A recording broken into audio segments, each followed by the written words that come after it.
Baik, Shalom, selamat pagi Bapak Ibu. Bisa kedengaran ya suaranya ya? Bisa. Ya, selamat pagi, salam sejahtera buat kita semua. Ya, ada yang baru bergabung. Selamat pagi Pak Andre, selamat pagi. Ada Pak Andre Backup ini dari Singapura ya. Shalom, Pak Bukan yang tadi, Maratua, yang Bu Nelly, Pak Pak Andre yang Victor, ini, Bu Mawar, Pak Bu Andre yang Nita ya. ya. Baik, ada dua Andre. Saya lihat ada Andre Backup dan ada Andre Wahyudi Broto ya. Salam kenal semuanya dan salam sejahtera. Mari Bapak Ibu kita datang kepada Tuhan, kita satukan hati kita dan kita berdoa. Bapa yang baik, yang kami sapa dalam nama Tuhan Yesus Kristus, kami mengucap syukur Tuhan buat pagi ini, sebab Engkau masih memberikan kami napas kehidupan untuk kami nikmati. Kami datang pagi ini dengan segala kerendahan hati, di hari yang baru, berkat yang baru, sukacita yang baru, dan kasih yang baru. Kami bersyukur punya Tuhan yang besar, Tuhan yang ajaib, yang sempurna memelihara kehidupan kami. Di pagi hari ini Tuhan, kami juga sudah menaikkan ujian kami, doa kami di hadapan-Mu. Dan sekarang waktunya kami akan mendengarkan sebagian dari sabda-Mu. Mari Bapa Engkau rapi setiap hati kami, pikiran kami, agar kami bisa fokus dan tertuju hanya kepada Engkau. Kau juga memberkati hamba-Mu yang akan menyampaikan firman-Mu, sehingga apa yang disampaikan pada pagi hari ini boleh menjadi berkat bagi kami, dan semuanya ada dalam kuasa Tuhan. Terima kasih Roh Kudus yang manis, yang sudah menuntun kami, menyertai kami sampai pada pagi ini. Di dalam nama Tuhan Yesus Kristus, kami mengucap syukur, dan kami siap menerima firman-Mu. Haleluya, amin. Ya, baik Bapak Ibu, kita mau belajar firman Tuhan pagi hari ini dari kitab Injil ataupun buku Roma 12 ayat yang kedua. Saya akan membacakan buat kita semua ya. Roma 12 ayat yang kedua. Demikian firman Tuhan. Janganlah kamu menjadi serupa dengan dunia ini, tetapi berubahlah oleh pembaharuan budimu, sehingga kamu dapat membedakan manakah kehendak Allah, apa yang baik, yang berkenan kepada Allah, dan yang sempurna. Amin. Saya percaya setiap kita sudah hafal dengan firman yang satu ayat ini ya. Dan sering ini dibawa di dalam sharing-sharing. Tapi saya pagi hari ini mau belajar. Kita belajar bersama melihat dari segi yang lain ya. Makanya dikatakan firman itu bagi setiap kita tidak sama ya, remanya tidak sama.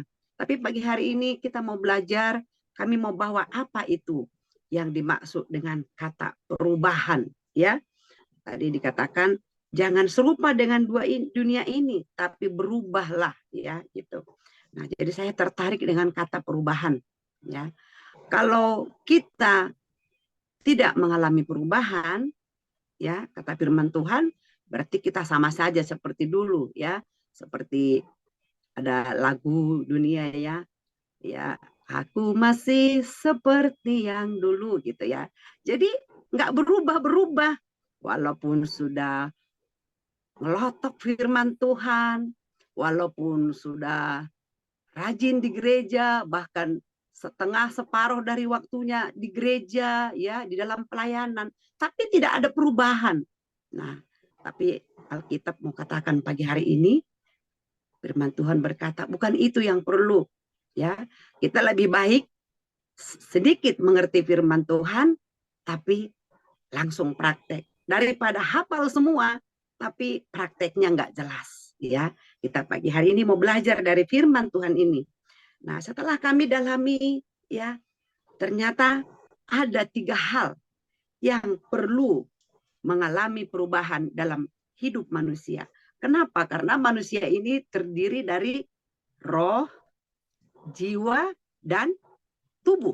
Ya, jadi kalau hanya satu yang berubah, yang lain tidak berubah, timpang, ya, tidak sejalan.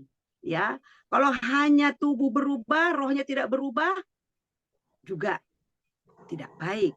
Rohnya berubah, tapi perilakunya tidak berubah, juga tidak elok dipandang oleh ya dunia, ya, karena kita ini dipandang oleh dunia, bukan hanya Tuhan yang memandang, tapi dunia melihat kita. Bapak Ibu, kita mau belajar pada pagi hari ini. Ada 3 hal yang perlu mengalami perubahan di dalam hidup setiap kita, ya, sebagai manusia, makhluk ciptaan Tuhan yang paling tinggi, ya, yang paling spesial. Yang pertama yaitu apa? Itu pola pikir atau paradigma kita, ya. Jikalau kita sudah di dalam Tuhan, sudah mengenal Kristus, yang satu-satunya adalah Tuhan, Juru Selamat yang dapat menyelamatkan hidup kita, bahkan dunia ini, maka pola pikir kita hendaknya semakin hari berubah, semakin serupa dengan firman Tuhan, ya, semakin taat kepada firman Tuhan, bukan kepada perasaan kita, bukan kepada logika kita. Jadi tidak lagi berkata, saya pikir lebih bagus begini. Kemudian saya rasa nggak enak begitu. Yang enak seperti yang saya rasakan ini. Nah, dan setiap pola pikir ataupun paradigma itu akan mempengaruhi keputusan yang kita ambil. Ya, Pak Ibu yang dikasihi oleh Tuhan, kalau kita cenderung ya mementingkan perasaan kita atau mendengarkan perasaan kita, maka kita bisa salah mengambil keputusan atau kita pakai logika kita. Tapi tadi firman Tuhan katakan kita harus berubah, ya, menjadi orang yang bisa membedakan mana yang baik, mana yang tidak, mana yang dari Tuhan, mana yang dari dunia atau dari perasaan kita. Dan semuanya itu hendaknya berakhir dengan baik dan sempurna di hadapan Tuhan, ya.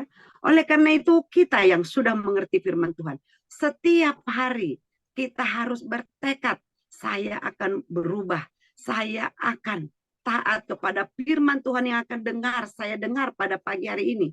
Ya, perubahan pola pikir itu akan merubah sikap ataupun perilaku kita. Dan akibatnya kita bisa mengambil keputusan yang benar, keputusan yang sesuai dengan firman Tuhan. Ya, sebagai contoh saja, kalau pada pagi hari ini mungkin, ya karena kita mungkin kemarin kelelahan, kecapean. Kalau kita pakai logika kita, maka kita berkata, aduh udahlah, saya hari ini bolos aja, nggak usah masuk. Ya, Tuhan juga tahu saya sedang capek. Kan Tuhan Maha tahu, ya. Itu kita pakai logika dan perasaan kita. Karena perasaan saya nggak enak.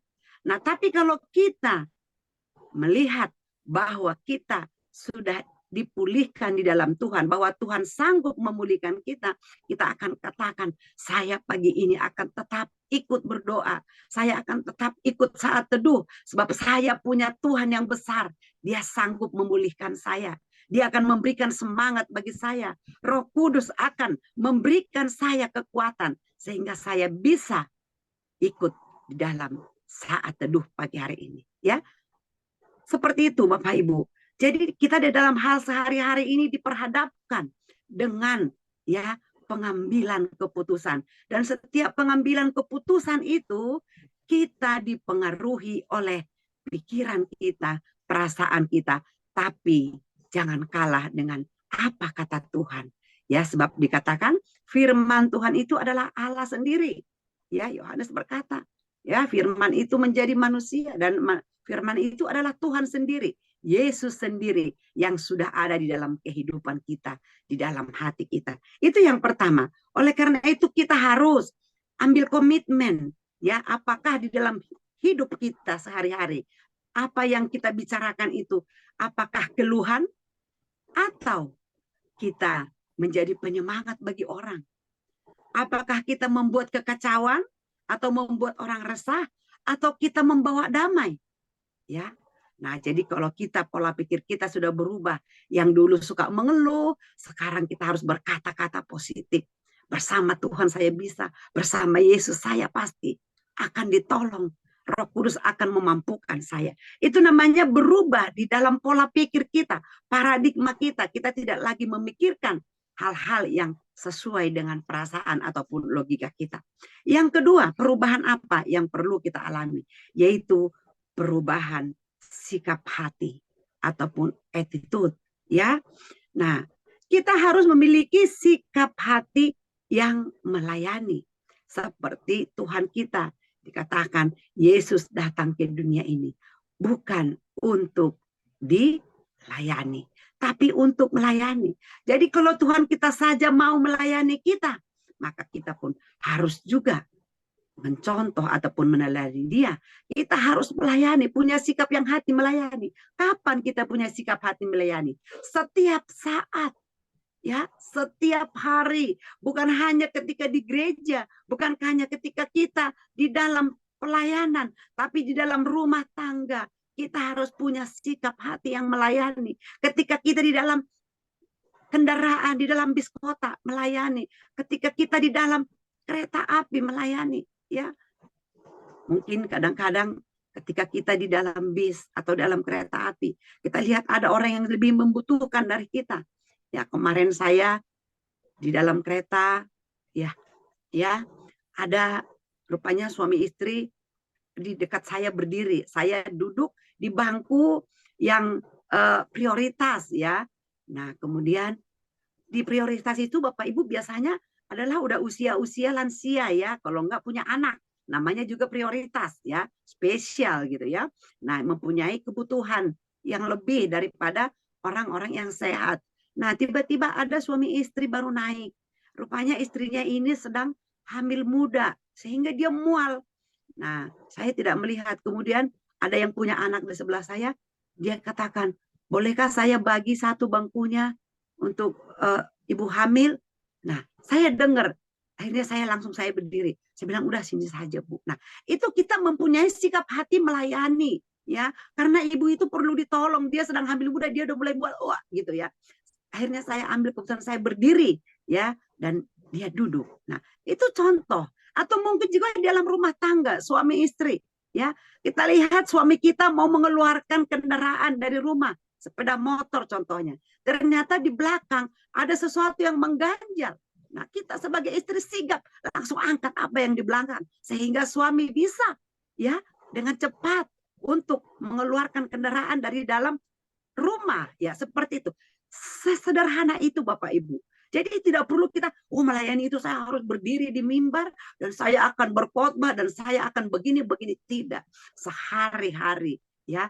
Kalau kita di depan kita berjalan, ya, kita lihat ada sapu di depan kita terpampang. Kita jangan langkahin, ya.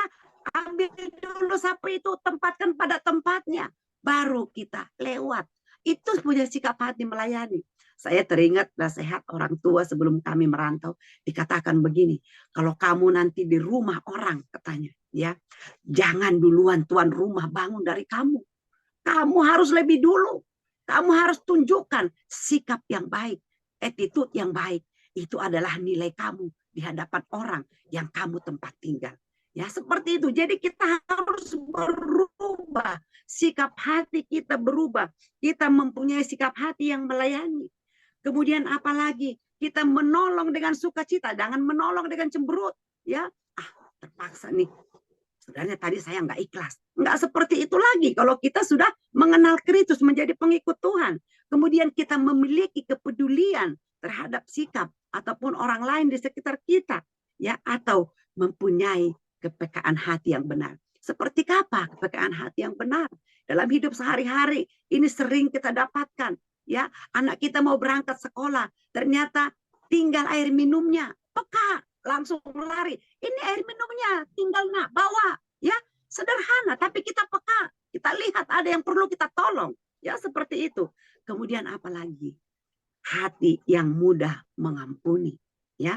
Jadi Jangan orang sudah minta maaf, iya, sebenarnya saya terpaksa mengampuni kamu. Atau kita mau juga minta ampun. Kenapa? Daripada kita tersiksa, ya, kita simpan-simpan kesalahan orang lain. Saya nggak suka kemarin dia memperlakukan saya seperti itu. Masa saya papasan di mall, dia pura-pura nggak kenal saya, mukanya dia buang muka ya. Maksudnya melihat tidak memandang ke saya. Padahal saya sudah panggil, halo, halo, saya sudah panggil. Tapi dia buang muka. Sombong dia, mentang-mentang dia begini, dia begitu. Itu perasaan saya. Mungkin juga pada hari itu dia tidak melihat kita. Atau dia mungkin punya pikiran sesuatu. Sedang memikirkan sesuatu. Sehingga dia tidak melihat kita. Tapi kita sudah langsung mempunyai hati yang kecewa. Kita bilang, wah saya tidak bisa mengampuni dia.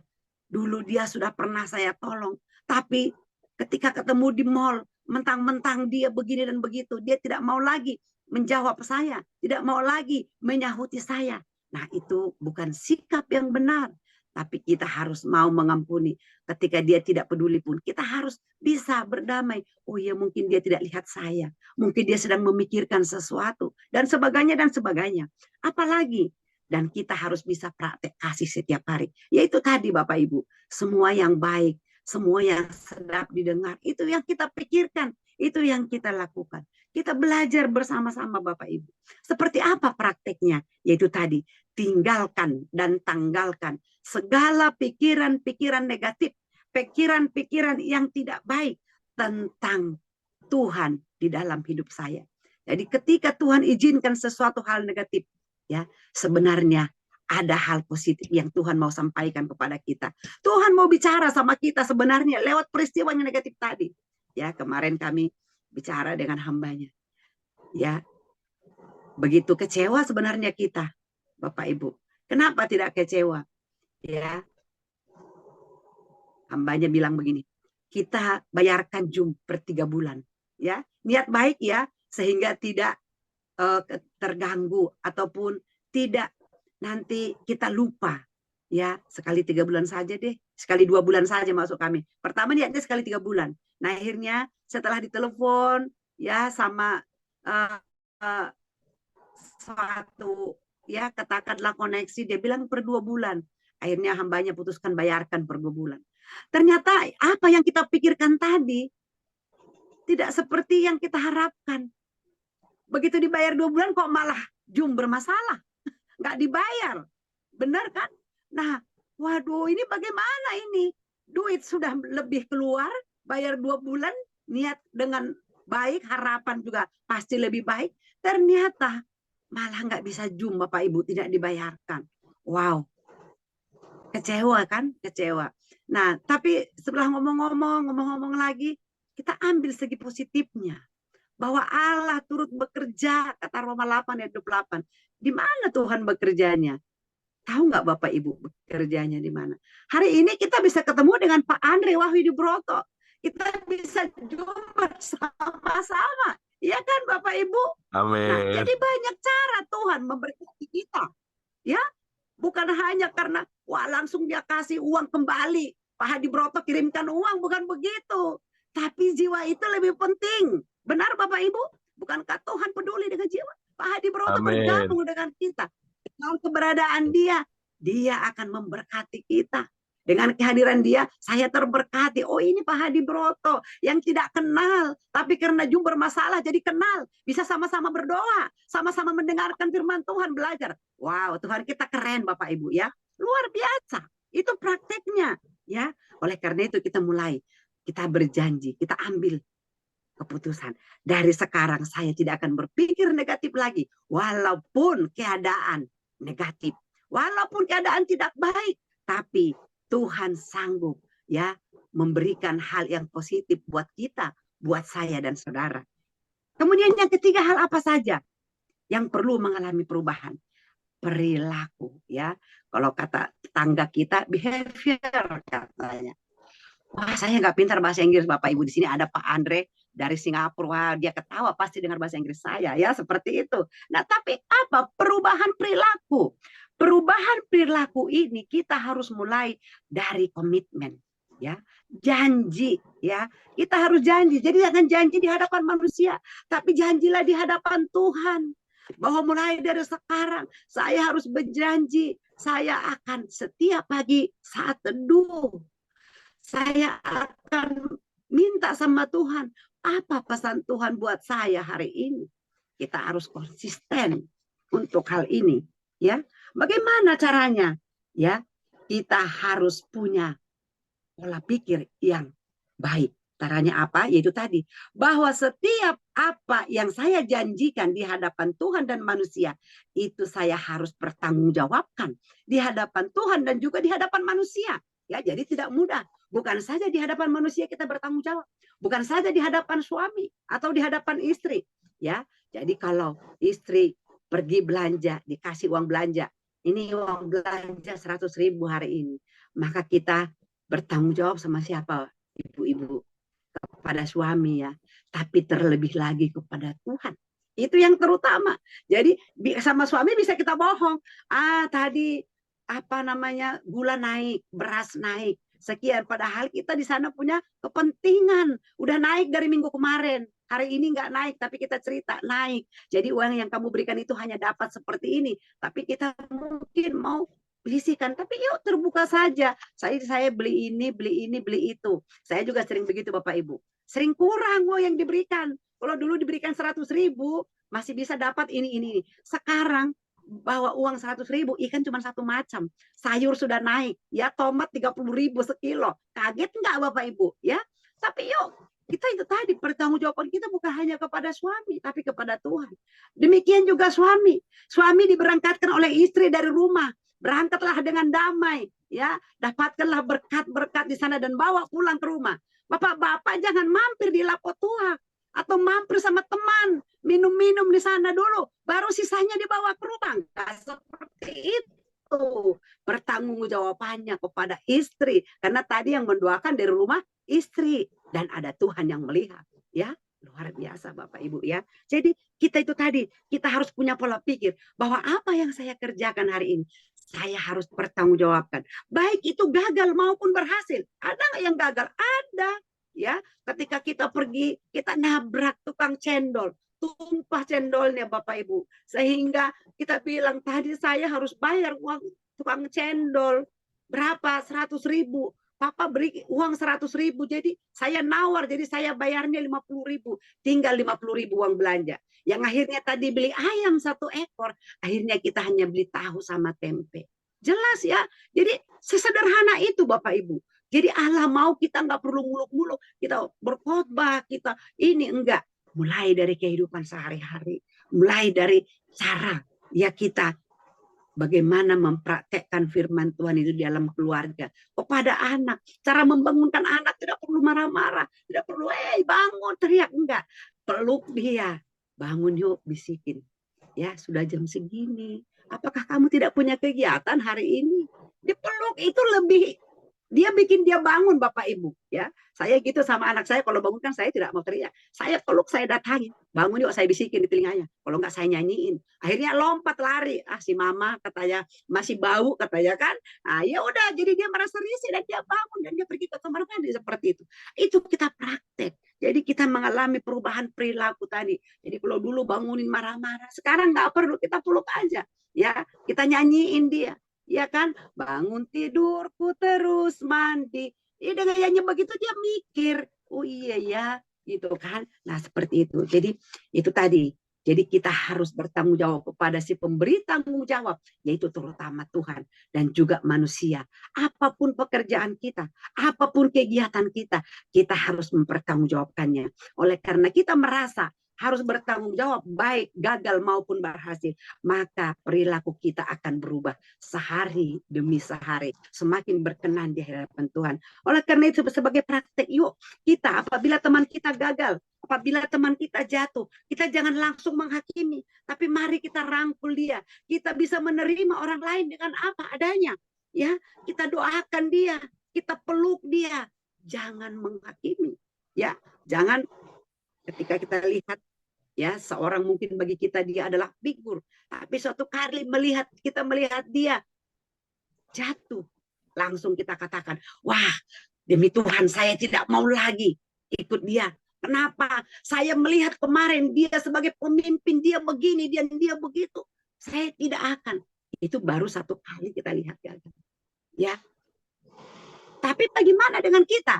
Apakah kita semua sudah berhasil semua? Ya, makanya Bapak Ibu, ketika Tuhan Yesus melayani perempuan Samaria di sumur Yakub, ya, Yesus menceritakan, ya, suamimu yang sekarang bukan suamimu. Sudah berapa kali kamu menikah, kata Yesus. Apa dia bilang? Ya, benar, suami saya yang sekarang bukan suami saya. Artinya apa? Tuhan tahu semua perilaku kita, Tuhan tahu semua apa yang di hati kita. Nah, tapi kata Yesus juga ketika perempuan ataupun wanita yang kedapatan berzina yang dihadapkan oleh para imam kepada dia. Imam-imam sebenarnya menjebak Yesus. Ya, menurut peraturan Yahudi, orang yang kedapatan berzina akan dihukum mati, dirajam, Bapak Ibu. Tapi bagaimana dengan kamu? Katanya bagaimana dengan pendapat Tuhan Yesus? Yesus katakan apa? Ya. Siapa yang tidak berdosa, itulah yang pertama untuk menghukum wanita ini. Artinya apa, Bapak Ibu? Ya. Kita tidak bisa, kita tidak punya hak untuk menghakimi siapapun di muka bumi ini. Karena kita ini semua berdosa di hadapan Tuhan. Ya. Yesus langsung mengatakan, siapa yang merasa tidak berdosa, itulah yang pertama menghakimi.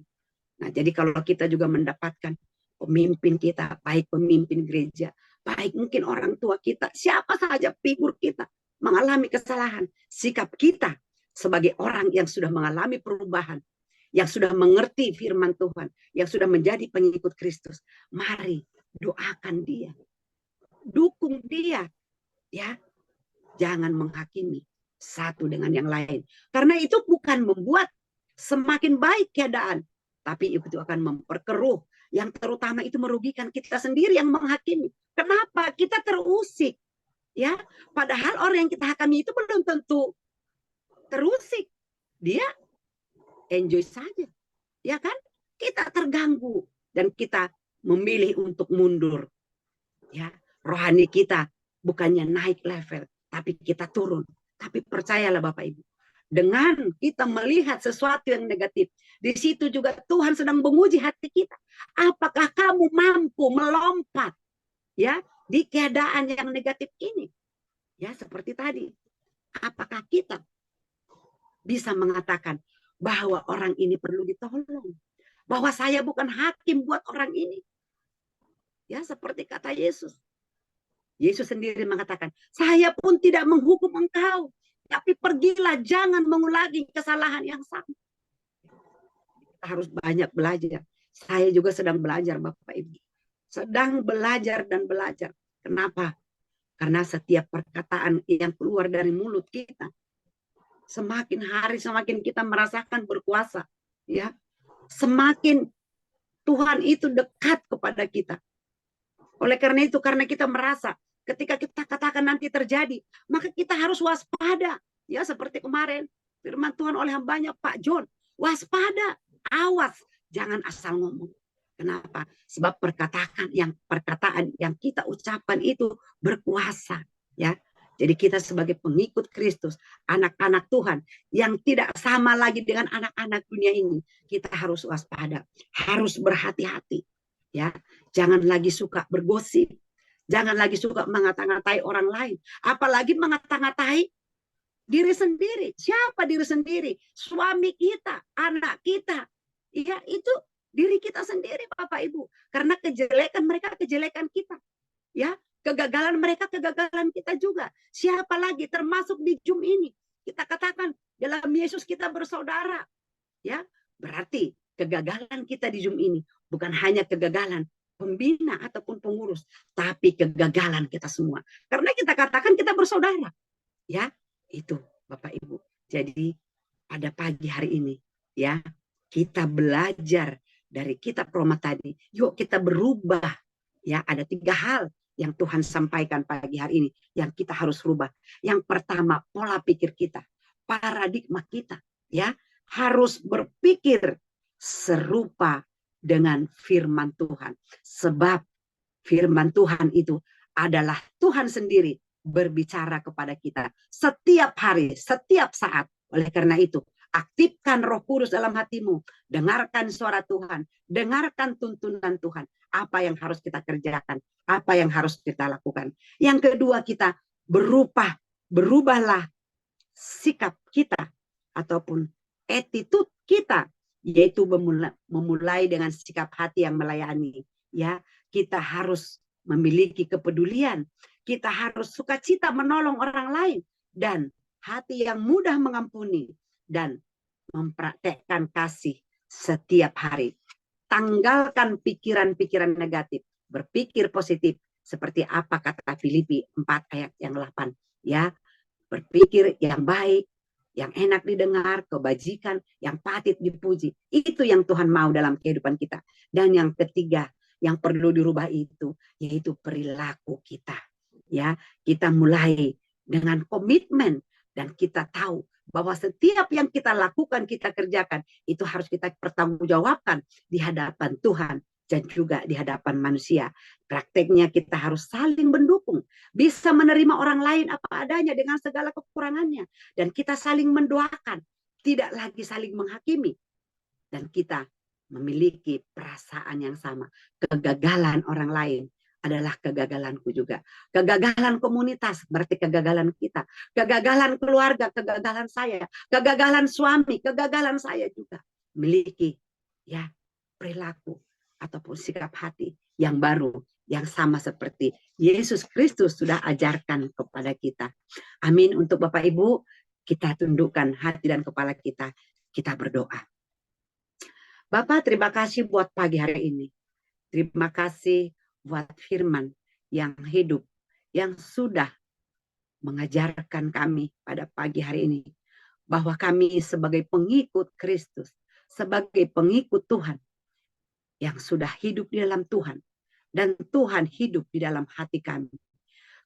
Kami harus berubah sehari semakin hari, semakin baik, semakin berkenan di hadapan Tuhan. Kami berubah secara pola pikir kami. Kami merubah sikap hati kami. Dan juga kami berubah di dalam perilaku kami.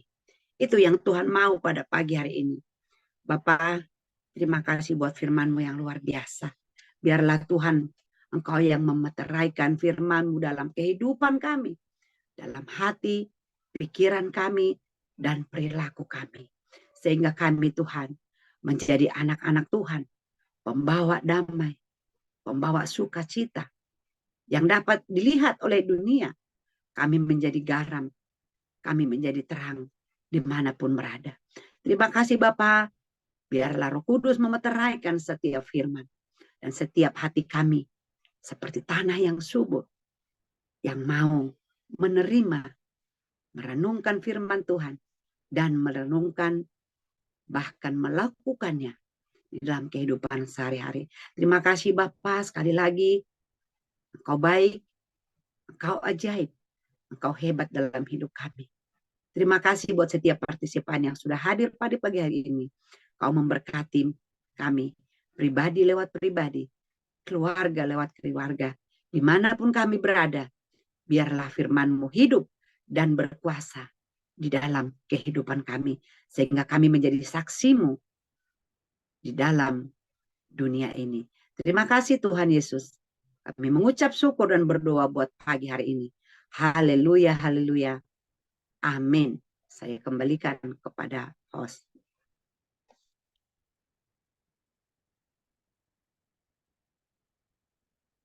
Ya, terima kasih. Ya, hari ini kita sudah mendengarkan pemaparan Tuhan yang cukup jelas ya, luar biasa. Jadi Tuhan selalu mendidik saya melihat sesuatu yang baik di tengah-tengah kehidupan yang kurang baik. Nanti mungkin nanti akan menanggapi apa yang sampaikan hari ini. Tapi sebelumnya saudaraku, Saya sudah berdoa, Tuhan, kalau nanti kami jadi ke India, siapa yang membackup? Ya, jadi kita beruntung di sini, Pak Andre, ya, Wahyu Dibroto, ya, siap membackup kalau kami pergi ke luar negeri, luar biasa. Dan juga kesusahan kami adalah kesusahan kita semua. Ya, jadi kemarin kita sampaikan di forum bagaimana menangani Zoom kita ini. Nah, dan langsung respon dari Dr. Saud, ya. Dia kenal betul, ya, dengan Pak Andre yang bisa menyiapkan Zoom yang lebih baik lagi daripada sebelum-sebelumnya dan dapat dipercaya. Ini kata dapat dipercaya ini luar biasa. Jadi hari ini kita bisa menggunakan Zoom yang baru, yaitu link baru. Nah, ini berkat daripada Tersaud sebagai penghubung, sehingga kita bisa sama-sama ikuti sebagaimana hari ini. Dan juga Zoom kita ini, kita bisa masuk walaupun belum ada host, ya, bisa masuk. Jadi mempermudah semua. Dulu kan tunggu host dulu, ya, sekarang bisa masuk. Nah, nanti hostnya bisa belakangan. Itu luar biasa. Jadi melihat hal-hal yang baik di tengah situasi yang kurang baik. Nah, itu Tuhan didik. Ada pertanyaan dari seseorang, sejak kapan Bapak bisa selalu berpikir positif atau optimisme? Saya katakan sejak kerusuhan Mei, ya, kerusuhan Mei, waktu krisis moneter, ya. Nah, itu Tuhan bawa saya suatu pengalaman, yaitu kemampuan melihat hal-hal yang baik di tengah situasi yang kurang baik. Kadang secara finansial bisa rugi rasanya. Kita sudah membayar Zoom kita, tapi dia nggak bayar. Kita menuntut bagaimana. Puji Tuhan, ya. Dr. Saud, Pak Andre ini adalah orang yang bertanggung jawab, ya, luar biasa. Nah, kita bisa menggunakan Zoom link baru ini. Nah, saya bersyukur, ya, bahwa pola pikir kita tidak seperti pola pikir dunia. Tapi berubahlah oleh pembarbudimu, changing your mind. Artinya, Amin. cara berpikir kita berubah betul-betul. Jadi bukan cara pikir yang lama, yang gampang baper, ya. Tapi selalu melihat hal yang baik. Nah, ini Tuhan tanamkan dalam hidup saya. Setiap keadaan, situasi, walaupun tidak menyenangkan, apa di balik ini semua, Tuhan. Nah, itu gambaran. Dan selanjutnya serang pada Dr. Saud, ya, untuk menanggapi daripada firman Tuhan ini. Silakan Dr. Saud, buka mic-nya. Ya, ada sesuatu mau sampaikan Pak Dokter. Nah, silakan. Nah, kita dengar dulu dari Dr. Saud. Ya. Bisa dengar suara saya, Pak? Dokter bisa dengar suara saya? Ya, silakan, Pak. Ya.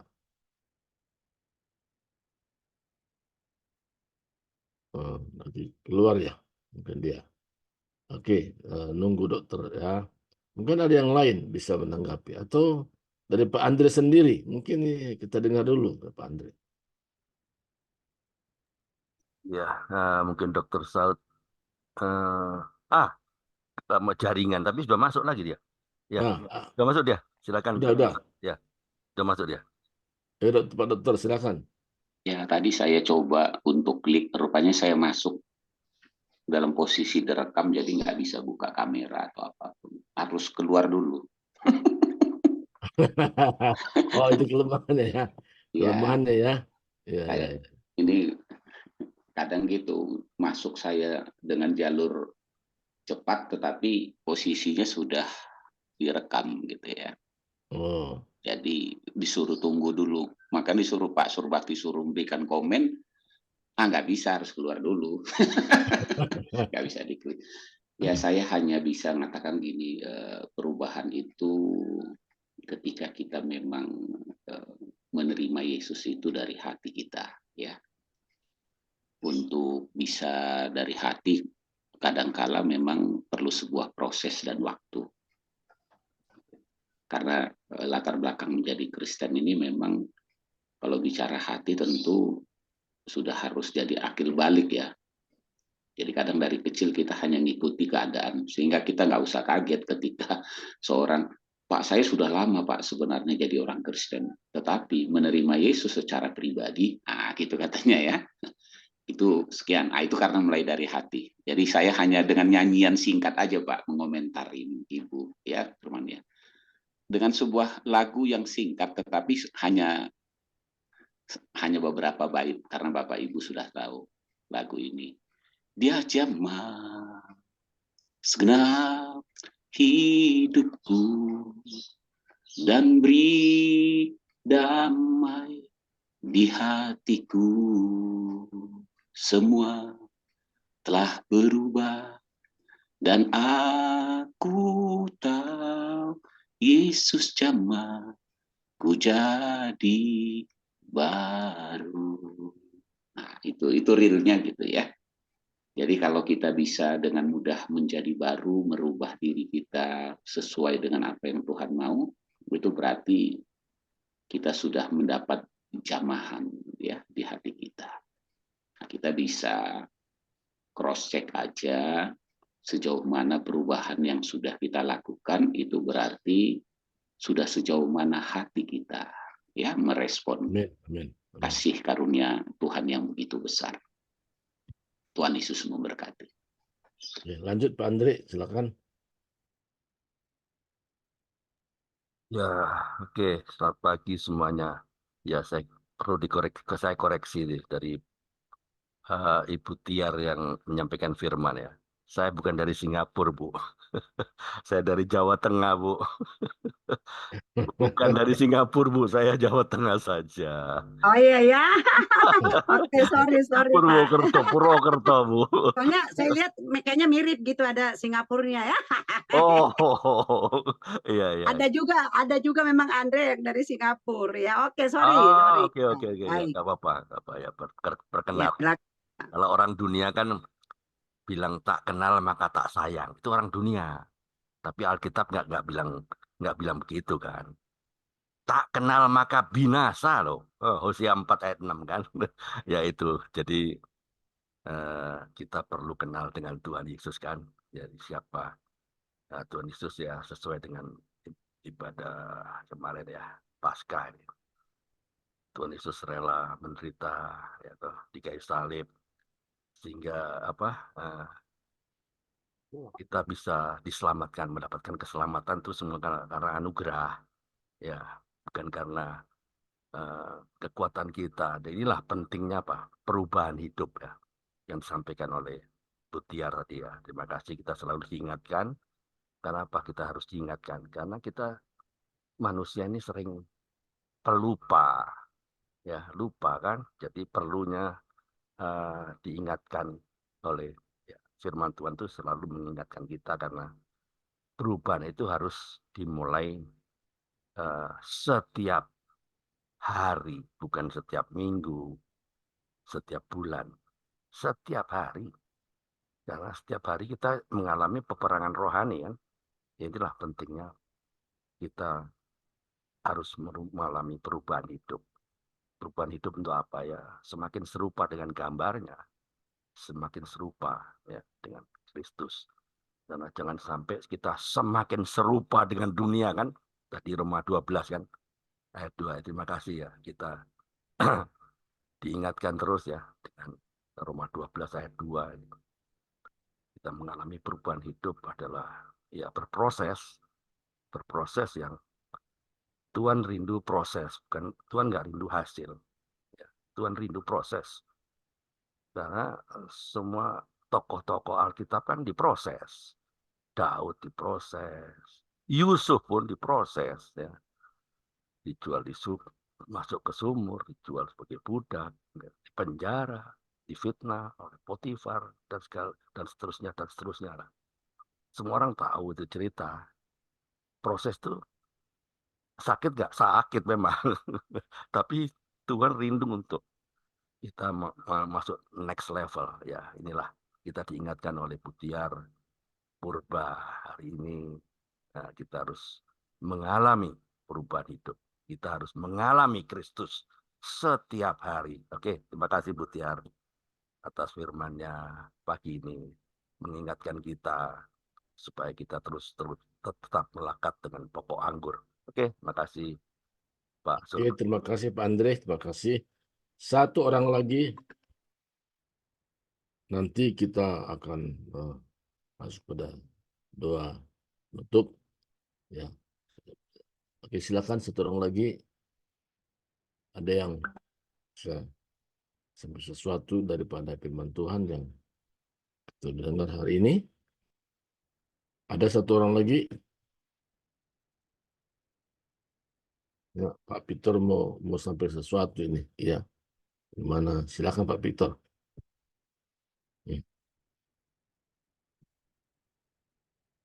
Buka mic ini Pak. Apa macet? Gimana? Itu Pak Butar-Butar udah buka mic, Pak. Putar. Oke. Ya. Ya, Pak Putar, silakan Pak.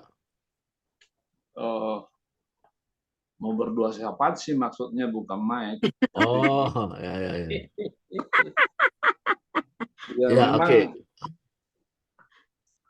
memang kata berubah itu harus menjadi kata kunci ya pada setiap kita orang percaya. Saya dulu belajar teologi ya, tidak ada tujuan untuk jadi pendeta. Tapi belajar itu, apa yang ku pelajari itu, bagaimana itu bisa merubah hati saya. Taunya didorong orang, melayani yuk, jadi pendeta yuk. Ya udah, ikutin aja harusnya begitu. Satu hal yang belum berubah dari saya, semangat 45-nya, Pak. Kalau hitung jumlah umur, aduh, harusnya tidak seperti ini. Tapi semangat 45-nya masih terus Tuhan pelihara begitu. Itu yang saya bangga. Mengiring Tuhan, melayani Tuhan, dan terus berproses untuk sebuah perubahan. Ya, jadi sampai hari ini pun perubahan itu masih pekerjaan yang kukerjakan. Banyak kelemahan, banyak kekurangan, harus dirubah, harus diingat bahwa kita layak di hadapan Tuhan dengan posisi hidup benar dan kudus. Jadi itu tentu kata kuncinya ya berubah. Itu yang bisa saya sampaikan. Dan saya nikmati dengan sikap berubah itu, ada Tuhan yang selalu mengambil alih apa yang tidak sanggup kukerjakan, apa yang tidak bisa kuadakan gitu. Misalnya contoh kebutuhan, nggak pernah pusing saya. Apa yang akan kubelanjakan hari ini, tahu-tahu ada berkat seperti itu, ada pelayanan, lewat pelayanan itu diberkati Tuhan. Jadi masih terus dalam semangat untuk terus berubah sampai Tuhan Yesus datang menjemput. Itu saja yang boleh saya sampaikan, Tuhan berkati. Oke, terima kasih Pak Murato Putar. Satu hal yang saya bisa perhatikan dari hamba ini, dia agak bingung memilih teman hidup. Nah, bilang bingung. Saya bilang jangan dia bingung Pak. Tuhan lebih tahu daripada Bapak. Itu rahasia Pak, itu rahasia. Itu rahasia. Amin. Tuhan lebih tahu Pak dari Bapak sendiri. Makanya serahkan semua pada Tuhan, nggak usah bingung Pak. Jadi ya memang apa ini butuh pendamping ya, tapi tidak mau kehendaknya sendiri. Mau kehendak Tuhan jadi, kira-kira begitu ya. Yes. Ya itu yang diharapkan. Jangan sampai salah gitu ya. Nah, jadi itulah satu gambaran. Kalau Pak Victor mau bicara, silakan Pak Victor, kalau enggak kita masuk pada doa menutup.